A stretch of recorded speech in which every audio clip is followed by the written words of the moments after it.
I got to tell you, I'm getting a little thrilled to welcome back to Super Soul world-renowned clinical psychologist, parenting expert, New York Times bestselling author, Dr. Shefali. Hello, welcome to the Happy Families podcast. What if the key to raising emotionally healthy children is not about perfecting our parenting techniques, but rather it's about transforming ourselves first? Dr. Shefali Tsabary has revolutionized how millions of parents around the world think about raising children. Dr. Shefali Tsabary is a clinical psychologist, best-selling author, and one of Oprah's Super Soul 100 teachers. Dr. Shefali brings together Eastern mindfulness and Western psychology to help parents break free from reactive patterns and create conscious, connected relationships with their kids. And she's heading to Australia again in the next few weeks to speak directly with parents. Today, we're diving into her powerful approach to conscious parenting, what it really means, why it works, how it can transform your family. Stay with us, Dr. Shefali next. G'day, welcome to the Happy Families podcast, where you get real parenting solutions every single day. The Happy Families podcast is Australia's most downloaded parenting podcast. So glad you've joined me today for a really special guest, Dr. Shefali Tsabary, who is coming to Australia. We'll put all the details in the show notes, but let me quickly fill you in. March 11 and March 12. Melbourne, March 11. You can catch Dr. Shefali, and Sydney, March 12. All the details are at her website, events.drshefali.com/Australia. Like I said, I'll put the details in the show notes. Dr. Shefali is one of my favourite people to chat to, and we've been having far too long a conversation off air about everything parenting and everything writing and Dr. Shefali's upcoming visit. Shefali, thanks for joining me on the pod. Thank you for having me. So excited that you're coming to Australia. I wanted to start off a little bit differently today with a lightning round, because you're this conscious parent, you're this guru of mingling the Eastern philosophies with Western psychology. Everyone always feels enlightened and elevated when they're around you. And yet, as I've gotten to know you a little bit, I've gotten to know your humanity, your humanness, I should say. And it's just endeared me to you even more. Like, seeing you as a person rather than as this guru on the TV just makes you so much more fun to be around. So I want to start with a lightning round where people can get to know you just a little bit more. A couple of personal questions without notice. I'm just going to fire them at you.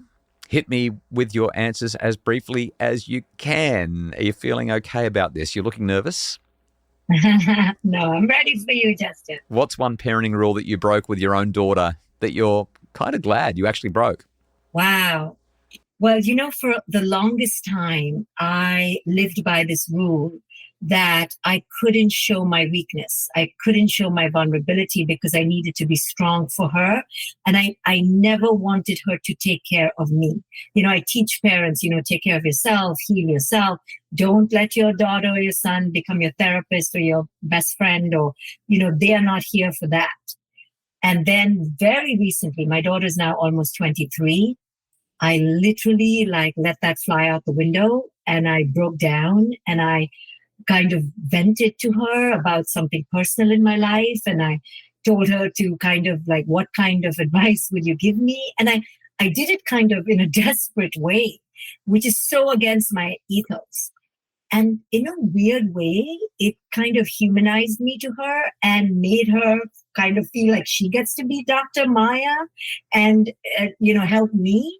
In a weird way, it kind of worked. Now, I wouldn't do it again if she was younger. Even seeing how well it worked, I think there's a time and place.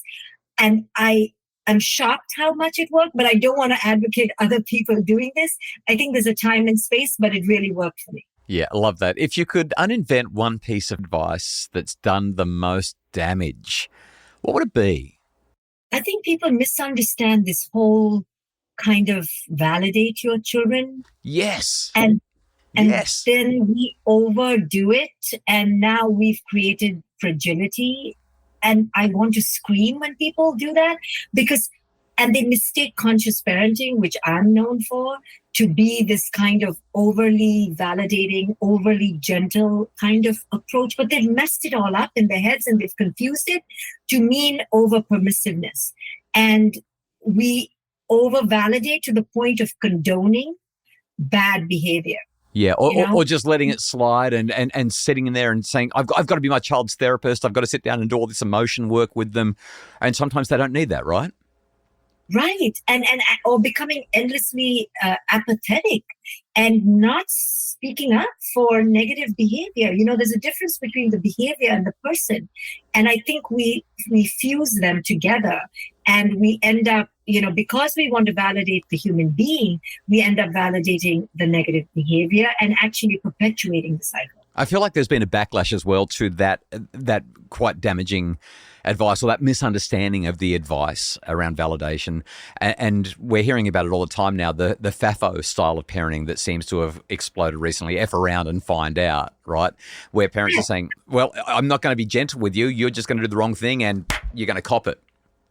Right. So now we're going the other extreme, back to the traditional run and find out, and I'll show you who's the boss and I'll put you in your place. So I think parents are just, what this speaks to, this pendulum oscillation, speaks to me, in my opinion, the inability to attune to the child's essence and behavior in the proportion that is needed right here, right now. So we rely on either apathy and over permissiveness, or we swing the other way and scream and yell and punish. But what you and I teach is really something very attuned and delicate, and being conscious in the moment, which is the hardest thing to do. And that's why parents are all over the map. Yeah. What's a guilty pleasure that you have that would surprise people who know you as this mindful, conscious parenting guru? Oh my goodness. You know, I think my books are so poetic.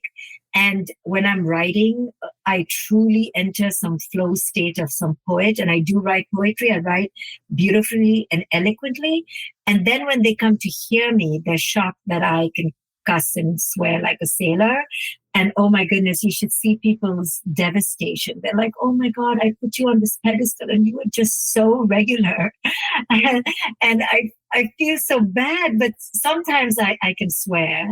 And I'm entering a new phase where I'm trying to swear less. Right. Then you even more enlightened. Yeah, I love it. Okay. They come to Australia, they may get the more enlightened guru version of me and not my sailor cussing version. Yeah, I'm pretty sure that a lot of Australia likes a pretty good swear. Complete this sentence. I know I'm supposed to be above this, but I still judge parents who? Oh, I'm judging people all the time. I should be above judging, but I think I judge parents who give in to their kids, you know, social media, and who are on social media a lot when they're parenting. So if I'm going to a park or at the airport and I see parents with young kids and they are on social media, even though I may be on social media, but because they have young kids, oh my goodness, I really judge parents who are on their screens when their kids are young, even though I understand it. And I would probably do it too, but I have a real judgment there. And I know I need to work on that because parenting is so difficult. Yeah, it is. So let's talk about parenting. Like I said, you're coming out here to talk about a number of these things.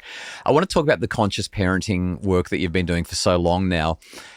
My understanding of it, and I've been through quite a lot of your work now, conscious parenting means that we've got to do our own inner work and become aware of our own patterns. So there's a lot of self-awareness going on here.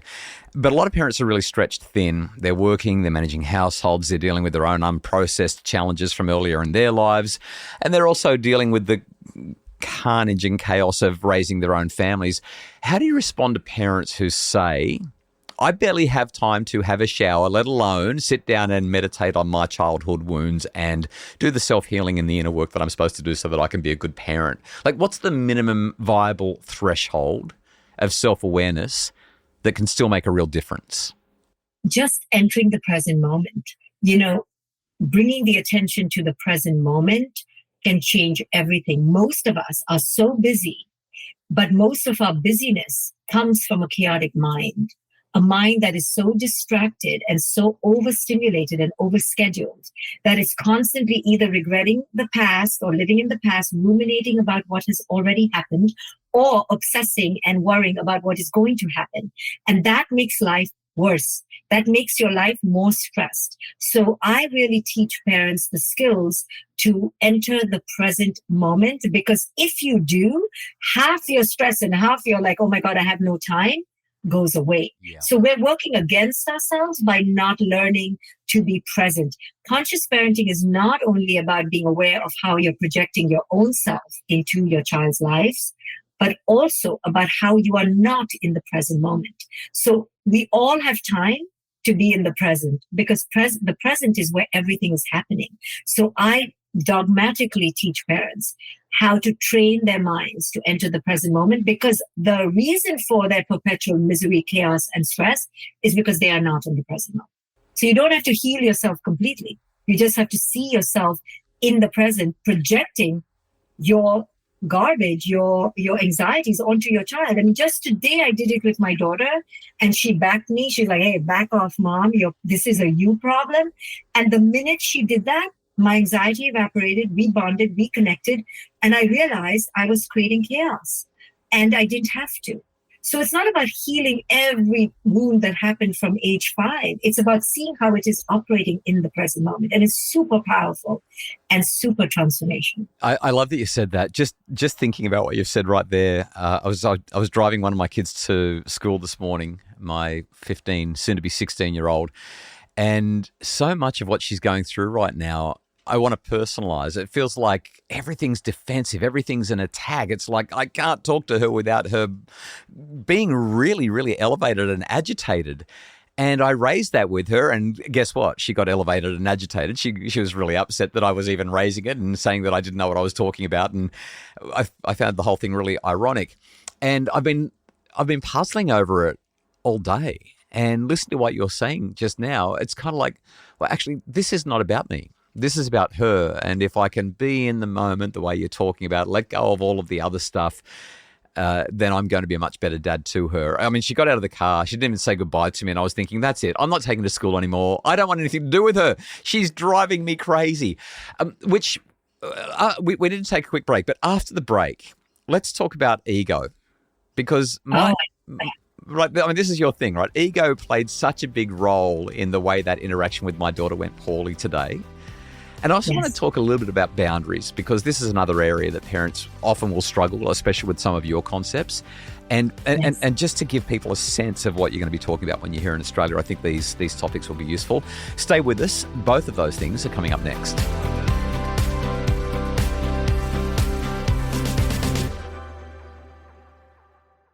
We're back. It's the Happy Families podcast. I'm with Dr. Shefali Tsabary today. Shefali, I love the way that you integrate the Eastern philosophy, the mindfulness traditions with Western psychology. But I want to talk about ego for a sec. So when Western parents, who are often carrying enormous guilt about getting things wrong, like I did this morning, encounter some of the concepts that you talk about, like ego dissolution and detachment from outcomes. I mean, this is a big one, right? Being detached from the outcome. Do you find that they sometimes weaponize these ideas against themselves, like I did this morning? Like, I'm supposed to be egoless. I'm supposed to be detached from the outcome, but I'm still triggered. And then, like I said, they weaponize it against themselves. So they say, so I'm failing at that as well. Not only can I not detach from the outcome and can I not dissolve my ego, but now I'm failing at everything. How do you help parents to hold these really deep concepts without feeling inadequate? So this is what I teach. And just to simplify it, although there's a lot more that goes into it, but just for time, the ego is really our identification with a false self, okay? A self that thinks it's failing, a self that thinks it's worthless, the self that kind of inserts itself when it shouldn't insert itself, right? So here you are in the car with your 16-year-old daughter. She's snappy, she's hormonal, she is stressed. Let me tell you, this is every girl almost from the age of 9 all the way to 29. Okay, just stay away and just deep breath, deep breath. And definitely don't get your ego caught up, which is what you did. You made it personal. And she here is going through her own stressors. And she doesn't need you now to begin telling her that the way she's talking is upsetting you, because she's already on 100. So you inserted yourself.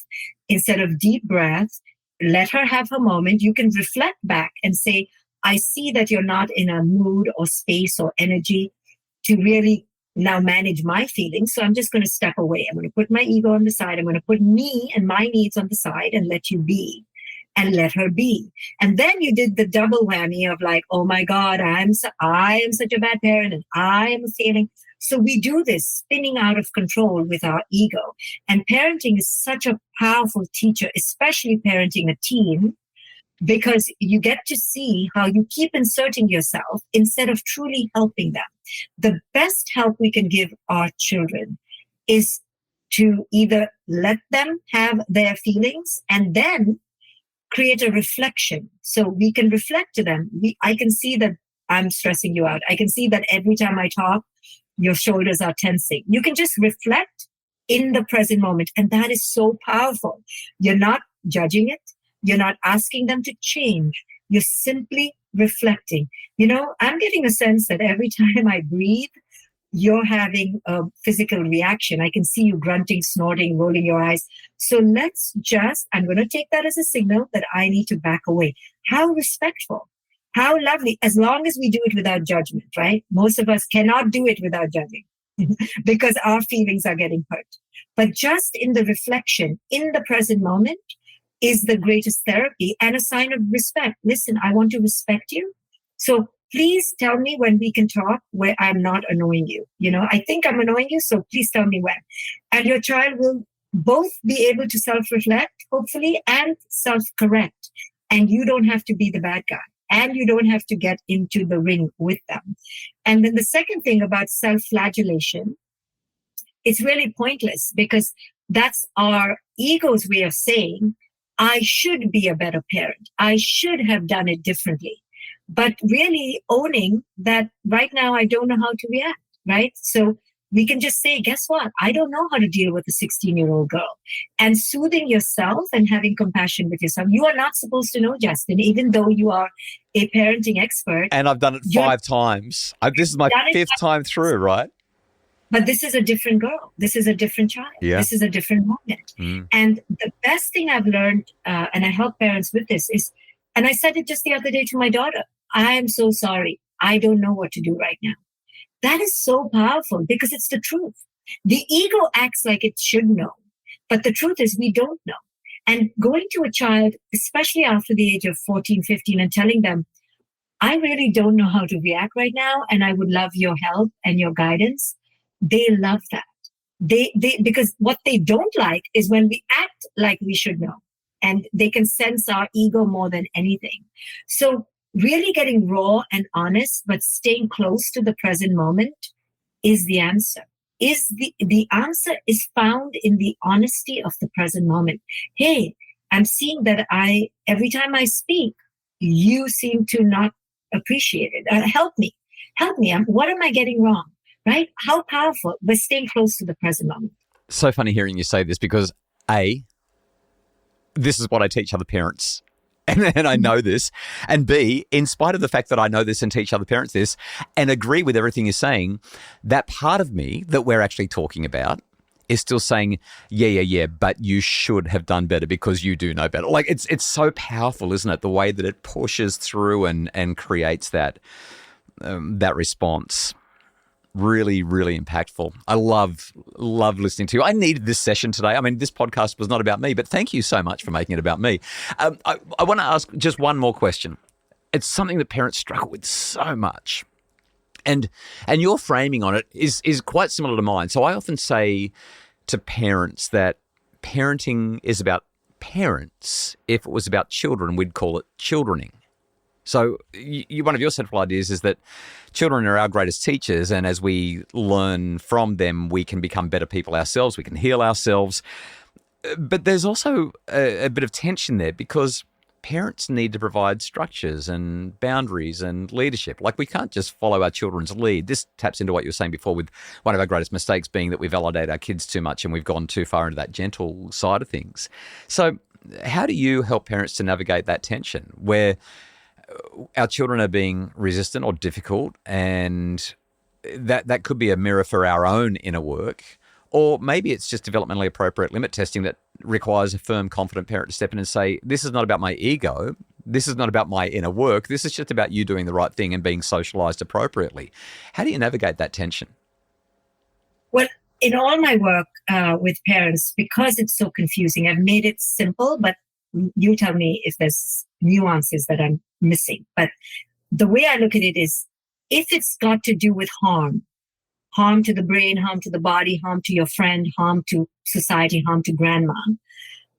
And harm should be something that everyone all across the world would agree. It's not something that the parent decides is harmful, right? So if a kid says, I don't want to hug grandma, the parent can decide that's harmful, but that's really subjective. Right. I'm talking about objective harm that most people would agree. Then you, as a parent, can create a very stone boundary and stick to it. So drugs, too much screen time, alcohol, pornography before the child is an adult. All of these things, you can safely assume that you need to step in and not be apathetic about it. And you need to protect your child, and you will be in integrity if you do so. Now, anything emotional, which can now cross many nuances, right? If a child says off, somebody could say that's harmful, but somebody could also say, okay, it didn't physically harm me, so I don't have to overreact, right? So now it gets a little muddy and murky. So the way I deal with the emotional stuff, which is more in sand, it's not in stone, it's more negotiable. You can look at it in many different ways. I give a two-step process. The first step is the parent needs to be regulated at all times and go and talk to the child. Hey, you said a swear word, or you banged the door, you broke my glass, you missed curfew. Let's talk about it, but doing it in a regulated way. If that does not work and your connection is not enough to create the influence you need, then you need to go to level 2, which is really create the boundary. And the way to create a boundary for emotional stuff is that you need to be the one to architect that. Meaning, you don't tell the child not to curse, but you tell the child that the next time you curse, I will be doing X, Y, and Z. I will close my room. I will walk away. I will listen to my music. I will not be engaging with you. If the child is very young, then we understand that the child cannot help it. Then we need to help the child to learn different ways. But I'm talking about, say, after the age of 7 onwards, where the child is kind of capable of understanding a boundary, you hold the boundary. So if the child, for example, is eating too many cookies, stop telling the child not to eat cookies. You don't buy them. If the child is not getting off the internet, you unplug the Wi-Fi. If the child is leaving all the lights on in the house, you take out the light bulbs, right? I'm just giving you examples. If you don't like that the child leaves the dishes in the sink, you only provide paper plates, or you don't clean the dishes, right? So you hold the boundary is what I'm saying, is you don't depend on the child, you architect the boundary. So here are, and within this framework are all the different examples. And of course, there are 10,000 different things that come up for parents. But I just follow these rules. If it's physical, it's a stone boundary. If it's emotional, there are 2 layers to it. One, we try to connect and influence in a regulated way. We try to have a conversation.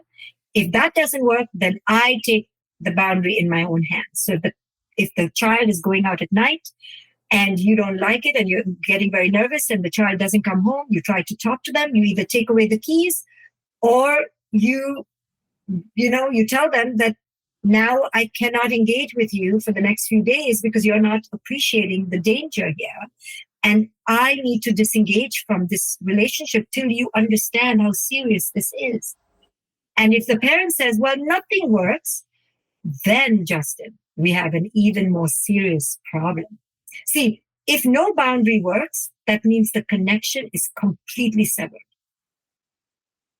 And if that is the case, I suggest that the 2 of them, meaning the parent and the child, go for some serious therapy, coaching, because that means the parent has lost all influence.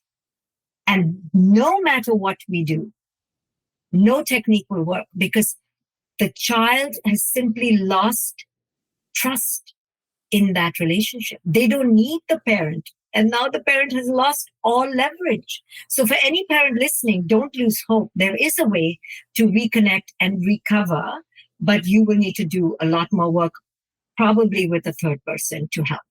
To find out more about everything that we've been talking about today and to have your brain exploded when it comes to understanding yourself and your family and to make your family happier. Check out Dr. Shefali's website. We will link to it in the show notes. events.drshefali.com/Australia. Melbourne, March 11. Sydney, March 12. I think we need a 3-hour podcast. I need to do one of those Lex Friedman, Stephen Bartlett podcasts with you one day, Shefali, because we could just keep on going for hours. Thanks so much for generously chatting with me again about your wonderful work. I'm so excited always to chat with you. You're incredible. The work that you're doing is so phenomenal and based in such practical advice. So thank you. And I can't wait to maybe see some of your listeners in Melbourne and Sydney when I come next month. Yeah, you're very kind. I'm sure it'll be a wonderful, wonderful tour and some fantastic events in Melbourne and Sydney. Like I said, details in the show notes. Dr. Shefali Tsabary. The Happy Families podcast is produced by Justin Rulon from Bridge Media. Mim Hammonds provides research, admin, and all of our other support. And if you'd like more info about Shefali's tour, check the show notes or her website. And for more info about making your family happier, you'll find it at happyfamilies.com.au.